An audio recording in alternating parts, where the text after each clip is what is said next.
slide, as you can see, and then I believe that the tech folks will also be posting that, and the Padlet collaborative note-taking for anyone who's interested in note-taking in the chat. Our tech assistant this morning is Dana, and that is pretty much all we have. Each organization update will have 13 minutes, and there'll be 3 minutes for Q&A, so time for a question or two, and then we'll have to move on to the next one. We are starting off with MLA this morning, and Lisa Traditia is going to be doing the organization update for them. Welcome, Lisa. You are still muted.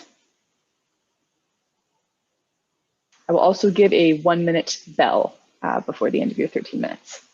Thank you. Okay, let me get into presentation mode.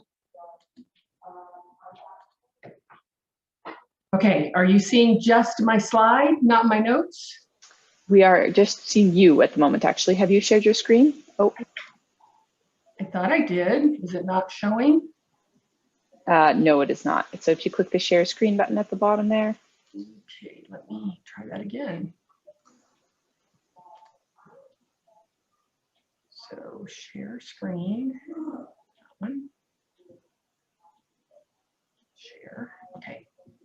There we go, it looks like you're sharing now. Excellent, we can see your slides. Start the slideshow. Okay, now are you just seeing the slide and not my notes? Yes, we are. Great, thank you. Okay, thanks for inviting me and congratulations on successfully hosting your virtual meeting. I've listed all the ways to get in touch with me here, and including the official MLA President email address. It's a great one to use because more eyes than just mine are on it, so it's less likely to get lost in my email inbox. Also, I'm going to move really quickly through these slides, so if you miss something or have questions, please do email me with any questions that you have.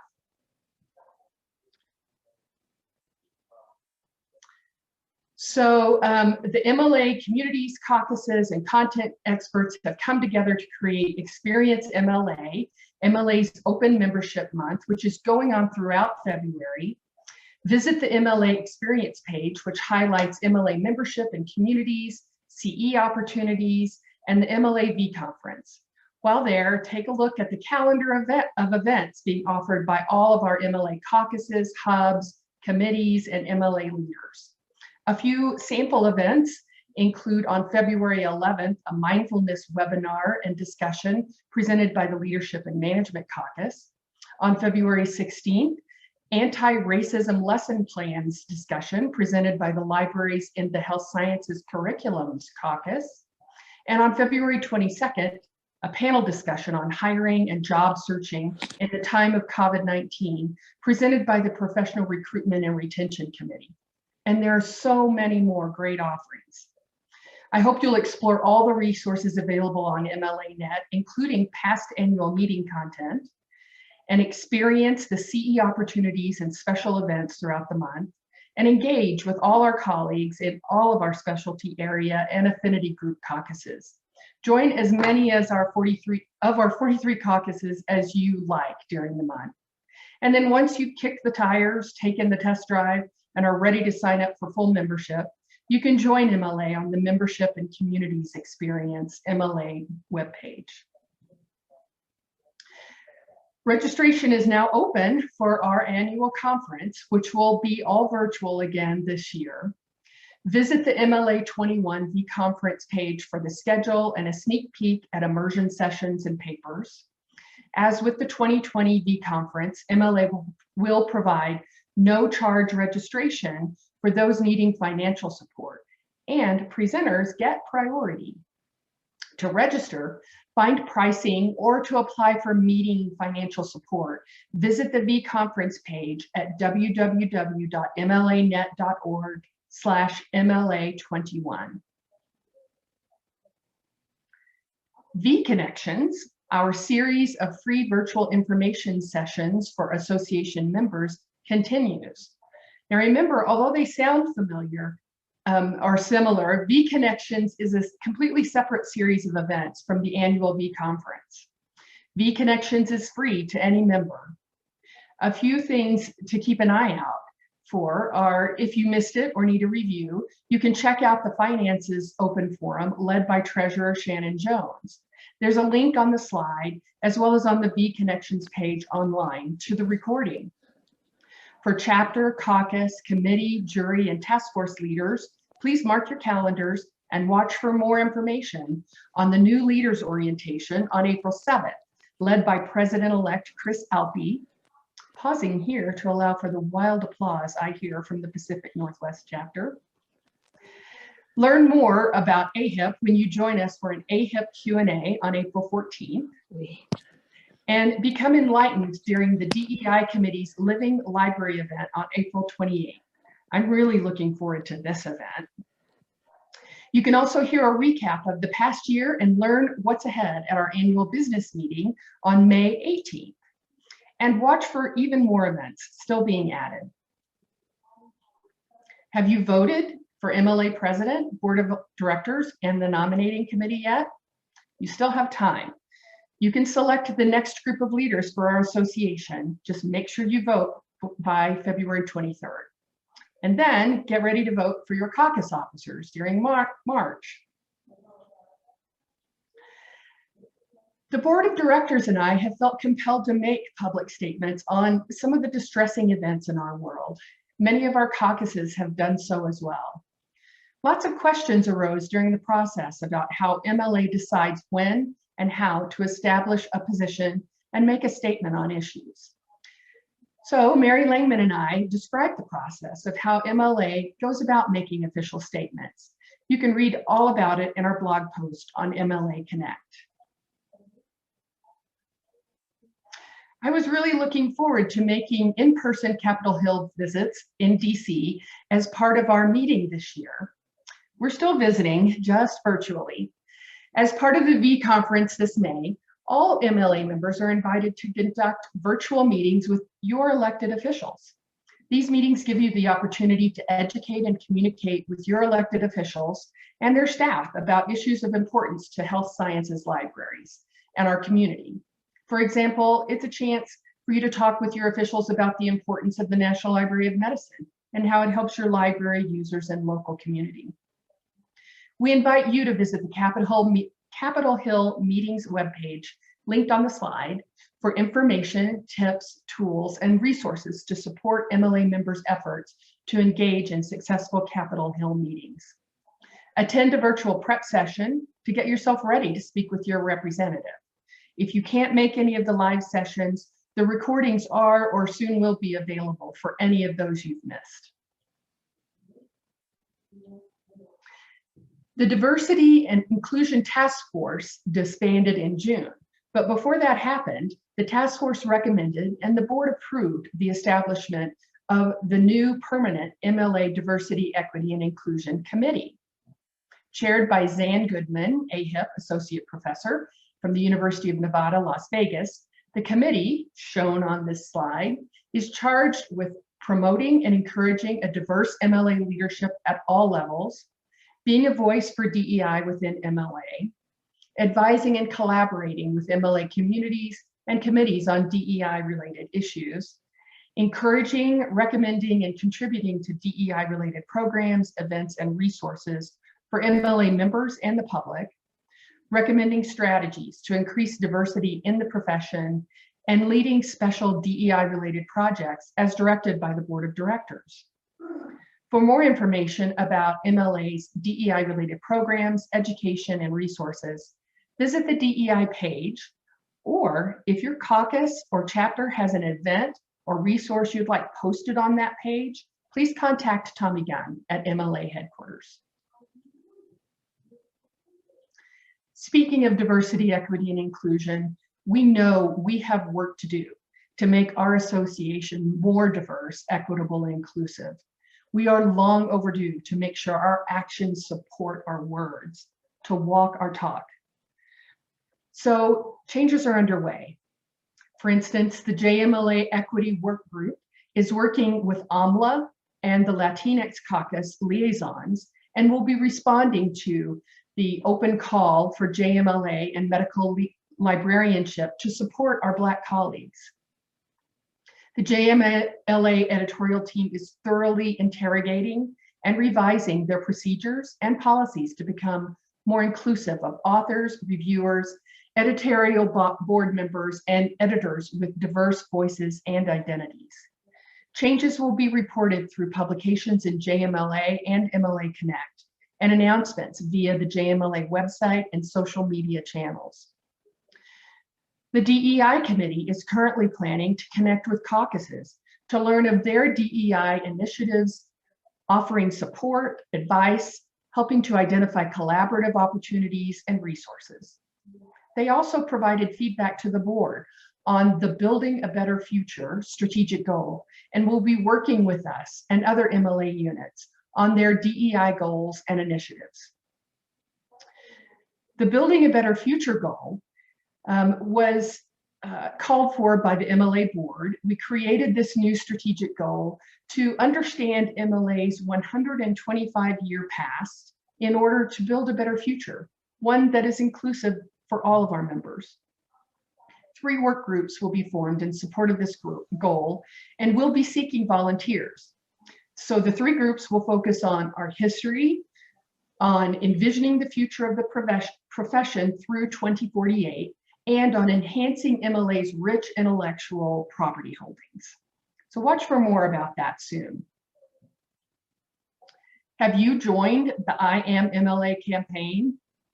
This campaign was started by MLA past President Beverly Murphy and grew out of the need for us to all gravitate toward the collective understanding that we are MLA, and that it is up to us as members and as volunteers to do what needs to be done for our association. This starts with each unique individual and culminates in a shared vision. The campaign serves as a networking portal, as a membership recruitment and retention tool, and a marketing and promotional venue for our members, our association, and beyond. I invite you to join this campaign. To become an I Am MLA ambassador, complete the I Am MLA profile form, which asks 6 questions, 3 professional and 3 personal, to allow your colleagues to get to know you a little better. You're also asked to submit your photo and update your MLA member profile and MLA.net My Page.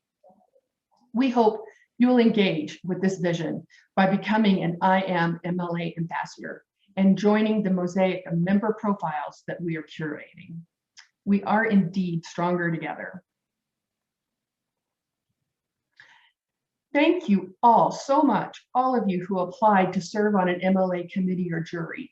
We received a record number of 225 submissions. I know that Chris is delighted to have this rich pool from which to make her appointments.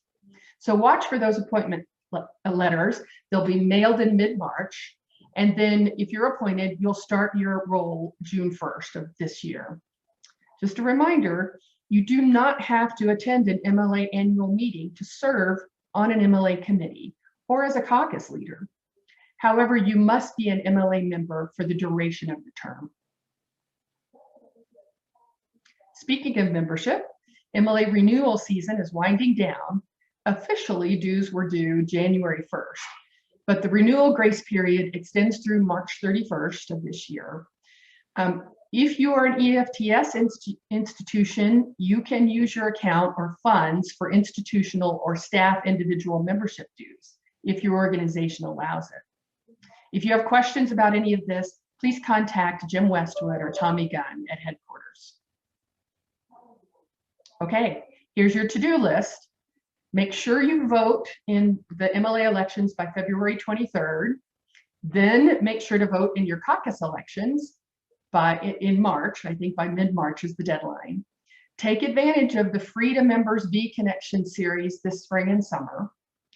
Make sure to renew your membership by March 31st.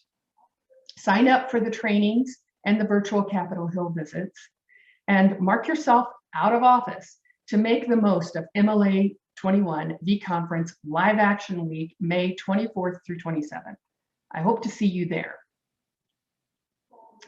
Thank you for inviting me and also for giving me the very great honor of serving as your MLA president this year. I hope to hear from you, and I hope you enjoy the rest of your meeting. So now, what questions do you have for me? Hi, Lisa. Hi. Unfortunately, we're out of time for you, so we're going to have to move on. No worries. If you would like to, feel free to put your email in the chat or any other way that you'd like people to contact you with the questions. Okay. We are going to move on to CHLA now, so the Canadian Health Libraries Association. And Francesca Frati is going to introduce a couple of lightning talk style presentations. Thanks. Hi, everyone. So my name is Francesca Frati, and I work at McGill University in Montreal as a liaison librarian for nursing and also for our affiliate health institution libraries. I'm currently the president of CHLA ABSC, and I'm also co-chair of the CHLA Standards Task Force for Health Institution Library. And so if you're interested, we have our standards being published in the beginning of April in JCHLA, so that's coming soon. I also wanted to mention that we have also been working very hard over the past months and will continue to work hard on making our association more diverse and inclusive. And we actually have a call for volunteers going out very soon for our DE&I task force, as well as for volunteer translators, because we hope to make as much of our content bilingual as possible. So stay tuned for that, and please consider volunteering. Before I introduce our speakers, I also wanted to mention that we have some great gifts for the raffle, and one of our gifts is a complimentary CE registration. So just a reminder that MLA members actually can register for our conference and also for our CE offerings at the CHLA member rate, and our CE credits count for MLA as well. So now, without further ado, I'm going to introduce our coming speakers because I want them to have the full time to speak. So first up, we have Mei-Lin Lee and Urvi Dingwall. They are at the University of Manitoba Health Sciences Libraries, and they are our conference co-chairs for the upcoming conference in June. They're going to tell you all about that conference, and they've been working extremely hard. They've planned an amazing conference, so I really hope that we're going to see you there. After that, we have Victoria Eek and Sandra O'Driscoll, who will present about the CHLA Mental Health Interest Group. I'm sure you'll agree this is a very timely topic. Victoria is the Scholarly Communications Librarian at Concordia University of Edmonton and the liaison to the Departments of Public Health and Psychology, amongst others. And Sandra is Health Sciences Librarian at Horizon Health Network, which is one of 2 New Brunswick regional health authorities. Later today, we also have another lightning talk from the conveners of our knowledge synthesis interest group, so I hope you'll join that as well. To find out more about CHLA, please feel free to visit our website. I'm going to put the URL in the chat right now. And please don't hesitate to contact me or any other board member with any questions you may have. So without further ado, here are our speakers. Thanks so much for having us, and what a great conference. Congratulations. Okay, thank you, Francesca. I'm just going to share my screen. One moment, please.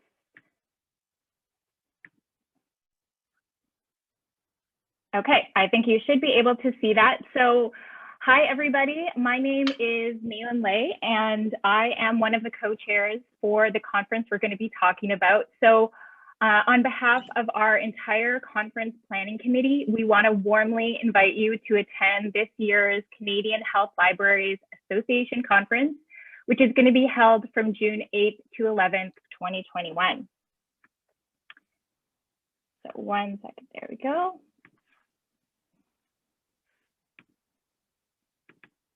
Sorry, my slides don't want to progress. Just give me one moment here. There we go. Okay, so our conference theme this year is the meeting place. And although, oh, now it wants to advance too fast.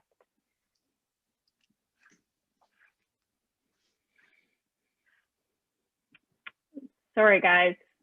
Give me one moment.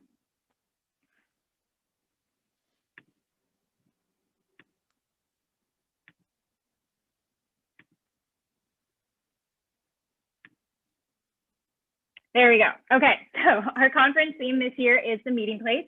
And we wish we could gather in person in Winnipeg, Manitoba at our physical meeting place, which is where the Red and the Assiniboine rivers meet on Treaty 1 territory, which is the traditional lands of the Anishinaabe, Ojibwe, Inuit, Cree, Oji-Cree, Dene, and Dakota, which is, and also the birthplace of the Métis Nation and the heart of the Métis Nation homeland.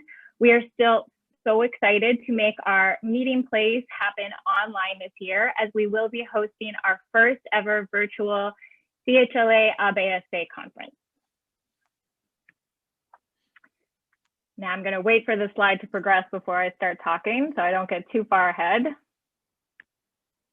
Okay, so there we go. It's almost turning. So our keynote speaker this year is Dr. Jen Gunther, who likely needs no introduction to health librarians. What you may not know is that Dr. Gunther she was born and raised in Winnipeg, and she completed her MD here.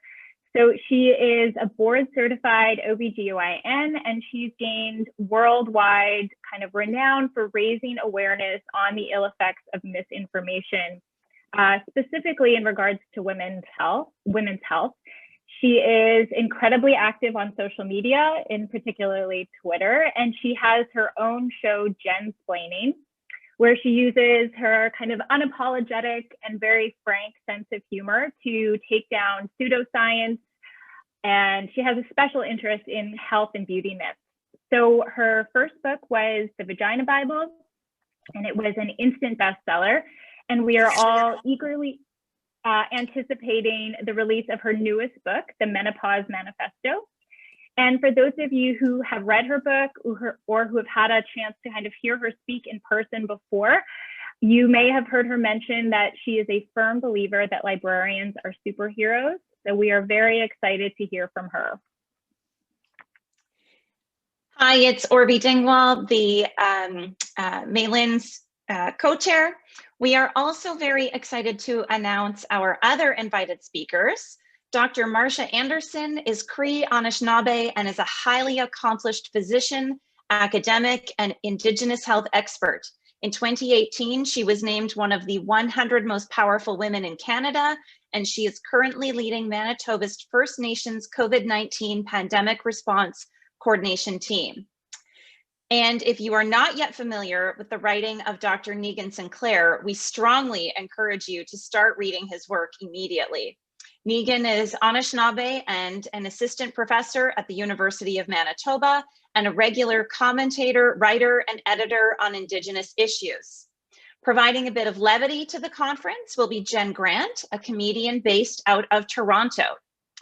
The excitement continues in our half-day continuing education offerings. They will be offered one per day on June 4th, 7th, and 8th, so you'll be able to attend all of them. Kevin Reed at the University of Saskatchewan will lead the workshop on research data management for health librarians with a particular focus on the Canadian context. Zan Goodman from the University of Nevada, Las Vegas will present on cultural humility as a framework for exploring identity within the context of health librarianship.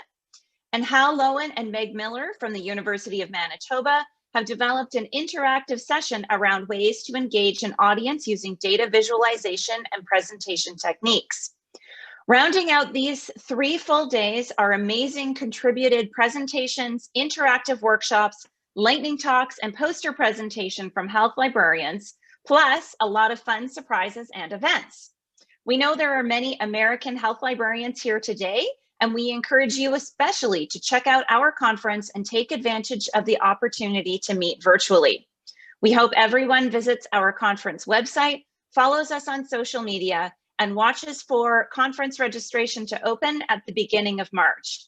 We're sad you won't be able to join us in person in Winnipeg, but we're still very excited to welcome you to our virtual conference in June.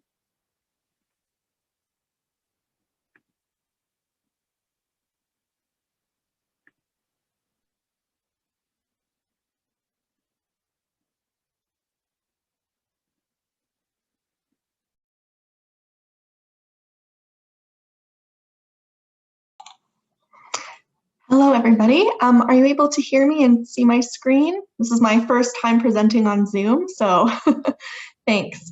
So hi, everyone. My name is Victoria, and today Sandra and I are going to be giving a very brief update on the CHLA ABSC Mental Health Care Information Interest Group.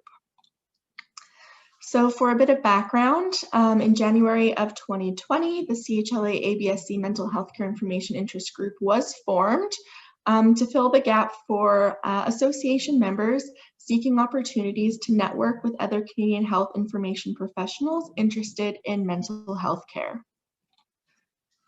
Currently, we have 11 members that span from coast to coast.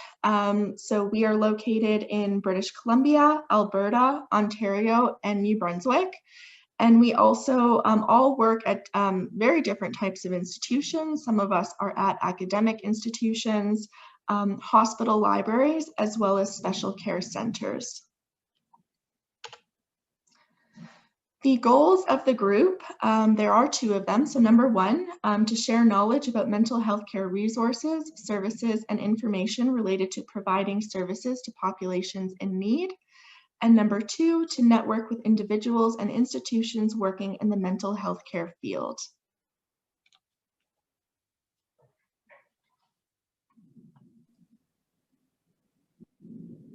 Oh, sorry, Victoria. So because we are a new group, we so far have only 2 activities at the onset of the pandemic. The group met several times to compile a list of COVID-19 mental health resources. And we also have a Twitter account, so you can find us at MHIIG_CHLA_ABSC. And we have some future plans. So we're hoping to attend annual meetings at CHLA ABSC conferences, maintain a listserv for the discussion of issues pertaining to mental health information. We also would like to host an online journal club and organize continuing education opportunities as they come up, as well as a creation of a website when we get further into our activities. So that was our brief overview. So thank you very much for the opportunity to present. Does anyone have any questions? Thank you all for presenting. There is a question in the chat for you already, which is just from Patricia Devine. Is the list of COVID mental health resources available? We can definitely return to it and make it more presentable. It was more of a working list, and then as we all got pulled away for COVID-specific activities in our respective workplaces, it was put to the side, but it's something that we can definitely revisit and move forward with. Will you tweet that out on your Twitter, or how would people know when the list is available? We can definitely put it on Twitter. Okay, sounds good. Are there any other questions for the folks from CHLA? If you have any, please just feel free to put them in the chat.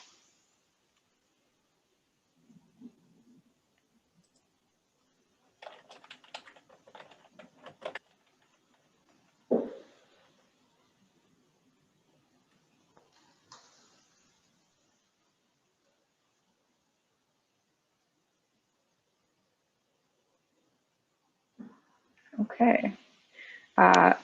There are no questions in the chat, so we'll probably move on. What we can do at the end of this is, if there is a little extra time, please feel free to save your questions and we can open it up for anyone to ask any of the group's questions if you were missed earlier. Okay, with that, we will move on to our last group, the National Library of Medicine. Our presentation is coming from Emily Hamstra and Zoe Unno. And I see you guys have the floor. Perfect. I will let you know when you have 1 minute left.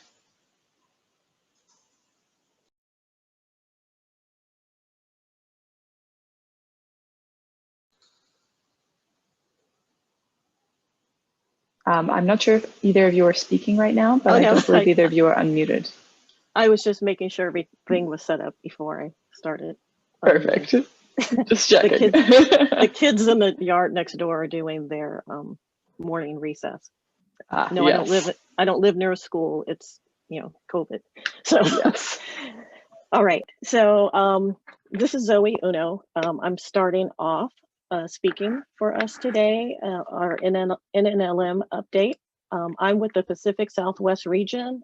We are located at UCLA, and I am on the lands of the Tongva people, currently working remotely from my home.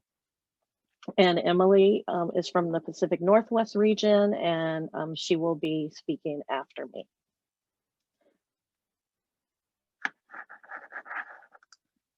Okay, so I'm going to start off with an update on PubMed.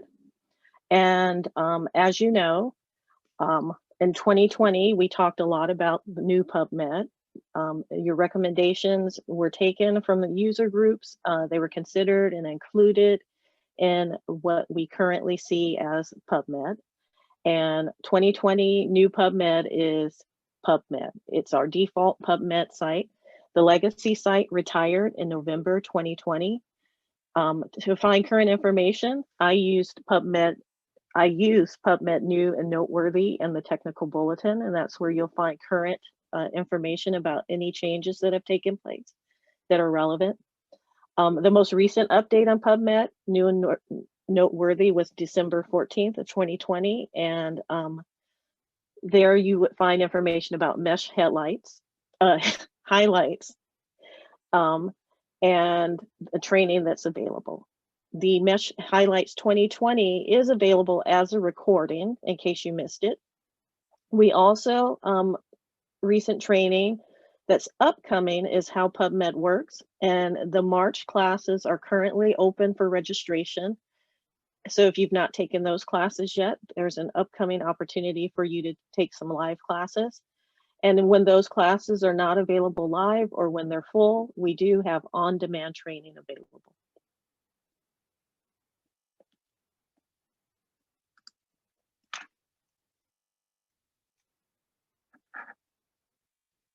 Okay, next I want to talk about COVID-19 and PubMed.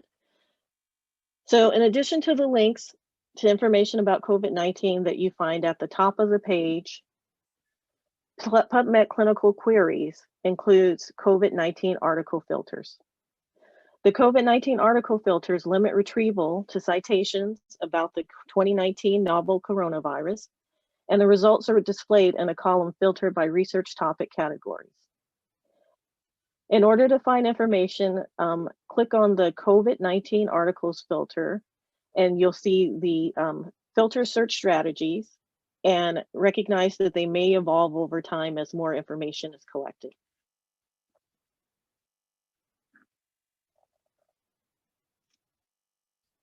Okay, next I want to, I know that many people use our trifolds, and a number of those are being retired or removed.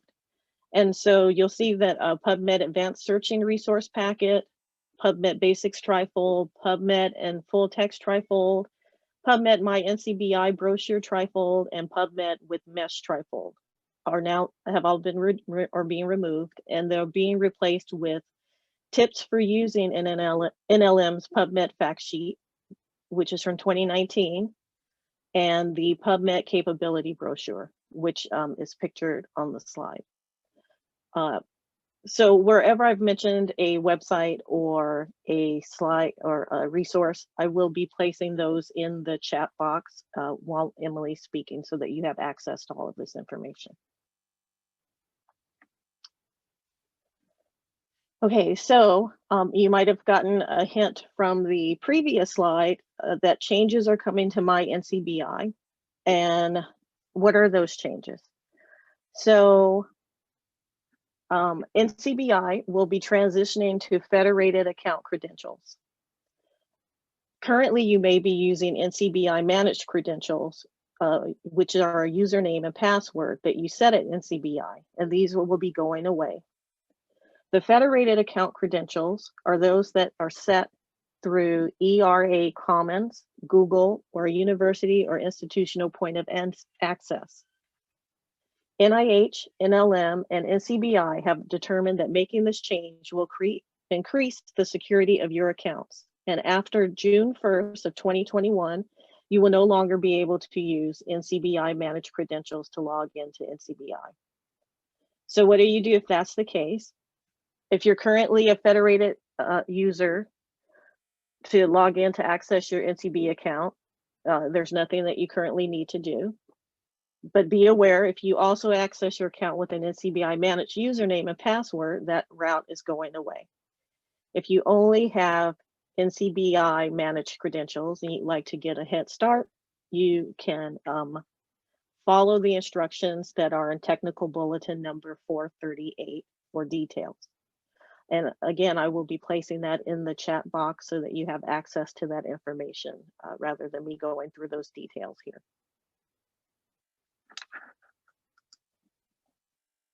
Okay. Next, I want to mention that the MLA Data Services Specialization Certificate was announced earlier this year.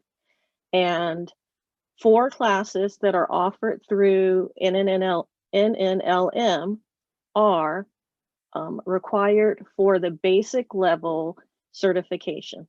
Those classes are all free. They're 4 credits. They're on demand and they're currently open. I am one of the instructors for those courses. So if you are interested in learning more about data services and obtaining your certificate in the specialization that you may use for your future job prospects or in your current position, feel free to take a look at the information that, again, I will be providing in the chat box so that you can register and start on your journey to your data services specialization certificate. And the Pacific Southwest region will have an announcement soon that we will be funding the cost of some of those certificates for people. So keep an eye on your listservs from your regional medical libraries for more information on that.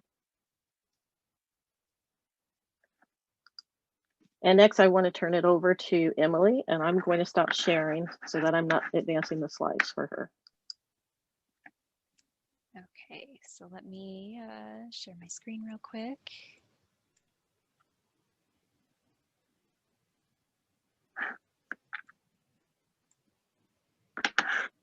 So while I'm doing that, are there any questions in the chat that we can catch up on while I'm getting situated? I'm not seeing any questions, although there are a couple of requests. Judy would like to have the trifolds recreated for the current PubMed because she uses them in her hospital library and public library as PubMed marketing and training tools. And Morgan Brynan says to please consider putting the systematic reviews column back in clinical queries.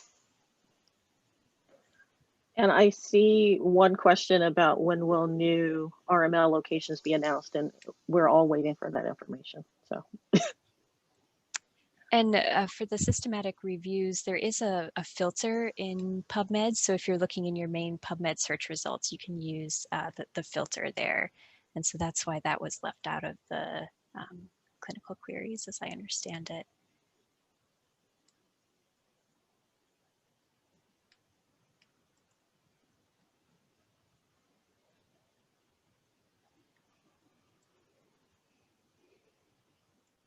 Okay, sorry, this is taking me a moment.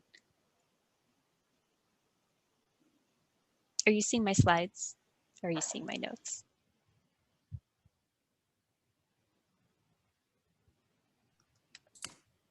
We're seeing presenter view. Okay. So we see both.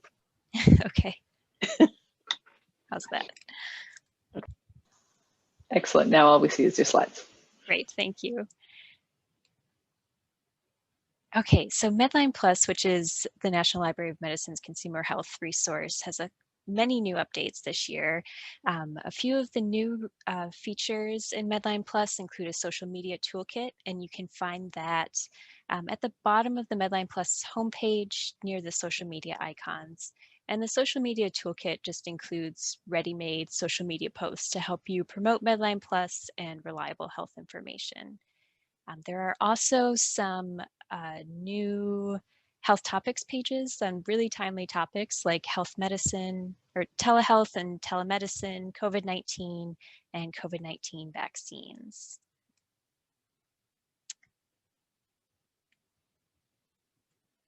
There's been a lot of content that's been moved from other resources into MedlinePlus. So Talkstown was retired. Talkstown was an environmental health resource, and that was retired earlier in 2020. You can find content from Talkstown in the MedlinePlus health topics pages. So you check specifically the environmental health page. Health Reach, which was a collection of health information in multiple languages, most of that content has also been moved into MedlinePlus. And you can find that in lots of different ways throughout MedlinePlus. So you can find it when you're searching. You'll find some of it on the health topics pages. And then also, if you're looking specifically for that kind of Health Reach collection, you can find that on the bottom of the MedlinePlus homepage. You'll see the arrow here on my screenshot for health information in multiple languages. Genetics Home Reference was retired in October of 2020, and that content is now available through MedlinePlus Genetics, and you'll see that linked on the MedlinePlus homepage there as well. You can now use MedlinePlus to find information about genetic conditions, genes, chromosomes, and this includes the popular primer, Help Me Understand Genetics.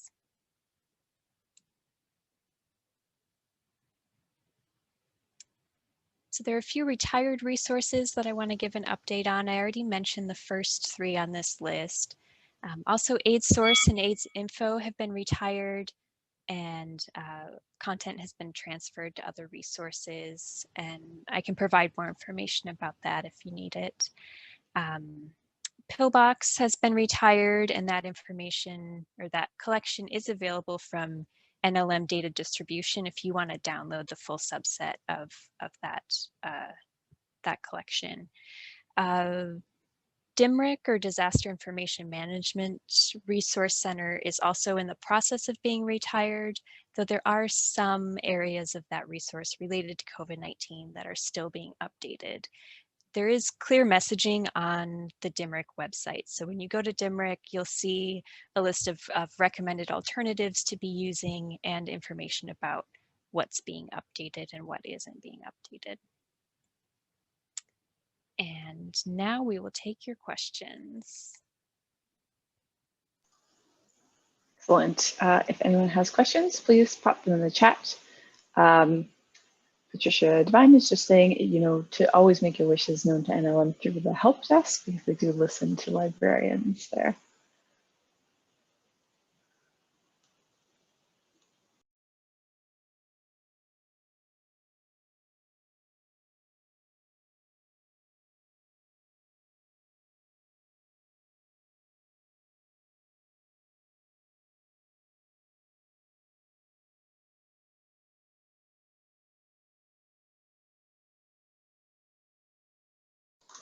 So Judy Kramer has just asked, where has the AIDS Source and AIDS Info content been relocated? Yeah, so AIDS Source and AIDS Info, the content has been moved to hivinfo.nih.gov and clinicalinfo.hiv.gov. And I'll put those links in the chat. Thank you for that. I think that Zoe may have you covered. Awesome. Sola Whitehead just says, what security concerns prompted the change to federated sign-in for NCBI?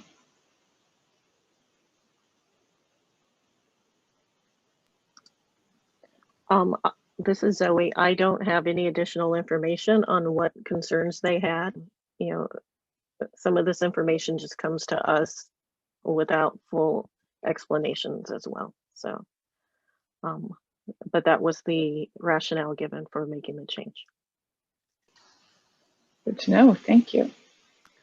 Does anyone else have any questions?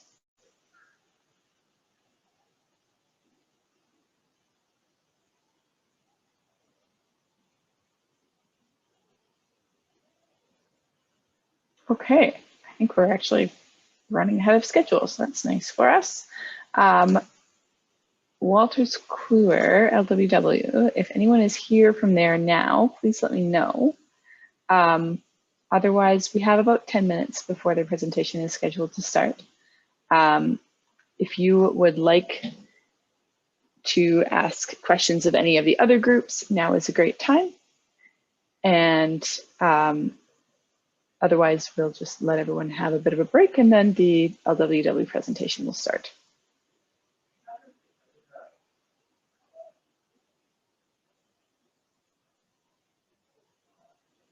Good content is being posted in the chat from a number of people. So if you're not checking that out now, I would recommend taking a look at it.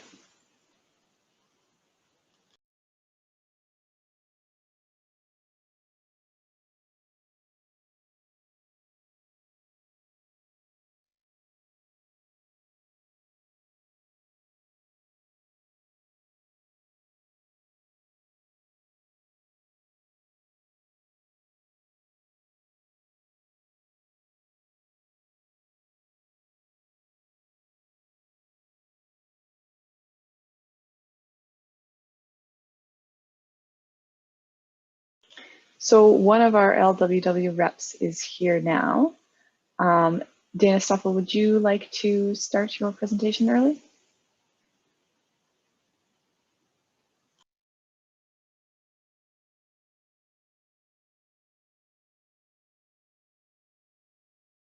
Sorry, I was on mute. I'm just waiting for my colleagues to join.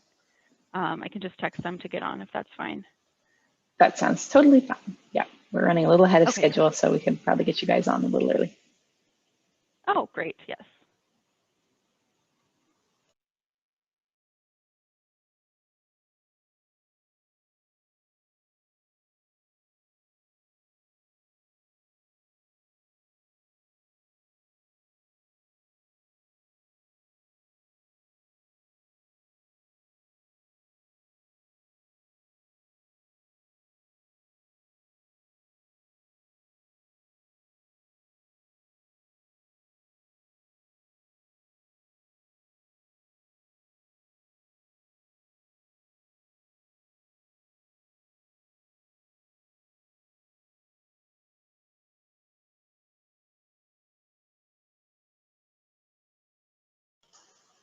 For everyone's information, while we are just waiting for setup here, the next presentations will be starting at 12:15, and we will have Thriving in an Intergenerational Health Sciences Workforce from Rachel Keiko-Stark and Janessa McElfresh, and then also Supporting Rapid Evidence Synthesis on COVID-19, the Good, the Bad, and the Ugly from Nicole Loroff and Lauren Seal, happening in the next hour. Over the break, if you would like to talk with LWW Wolters Kluwer, please feel free to, I believe, Catherine, you could confirm this, stay in this room, or would it be moved to the next room to chat with people?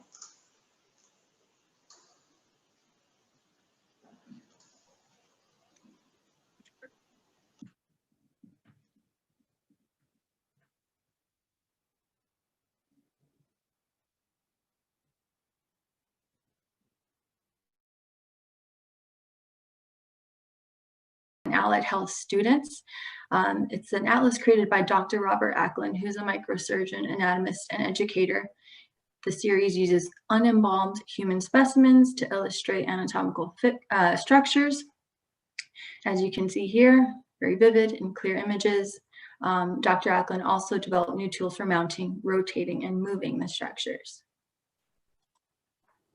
So why Acklin anatomy? Well, with over 300 narrated videos, it's the perfect fit for today's remote learning and teaching.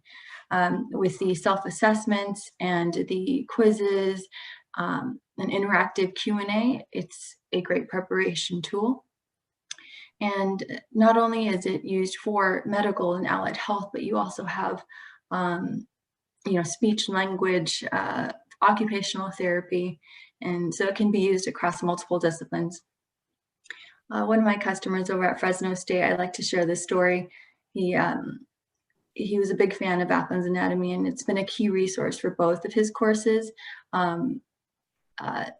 but also biology, anatomy, physiology, physical therapy departments are also using this. So what's in Ackland's anatomy? Well, it has, like I said, over 300 videos of real cadaver specimens arranged in 5 volumes by region. There's self-assessment examinations, a glossary of structures, as well as an A to Z index.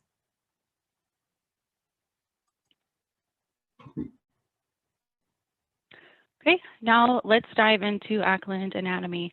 So as you see here, this is the main screen when you would log in. This is accessible via your desktop, or it is mobile optimized. And the videos, as Samantha said, are organized into the 5 volumes. And also on the main screen, you'll see that the exams are available as well. Each volume has multiple sections within each, but we'll now look at volume 1, the upper extremity.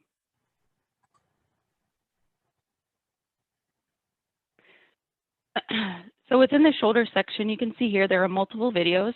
So all you would just need to do is just click on one of these to launch into the video.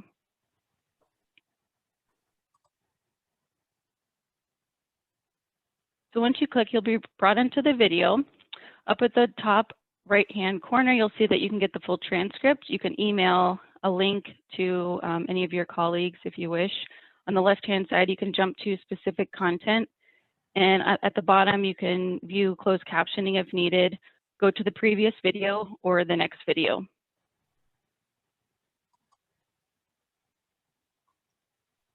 Ackland's also includes exams, and this is accessible via a personal account, and you're able to see incorrect questions answered, as you can see with the red.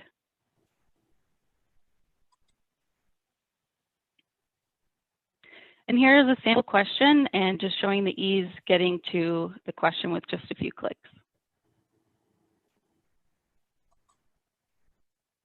And I'm going to be covering the glossary section, so access the glossary from Ackland's blue navigation bar.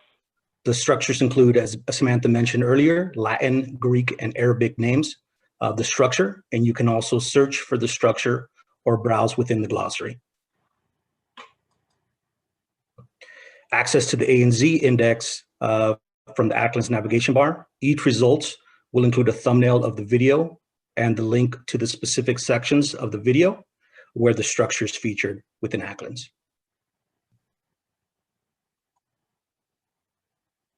You can also use the search feature from any screen in Ackland's. So as you start typing, Ackland's will suggest matches for you.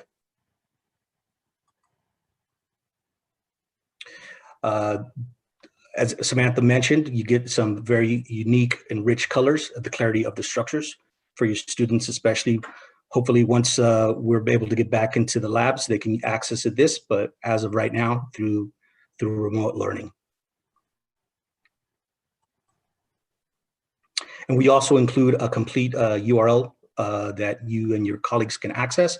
Many of our contacts are now just cut and pasting the URLs into their syllabus, or we can also work with you and putting them through an LMN system. And lastly, we provide training free of charge, and we also offer our technical support team will be more than happy to assist you, again, if you were interested in using your LMS system to provide these resources for your students or administration or faculty. And we also provide a user guide for everybody.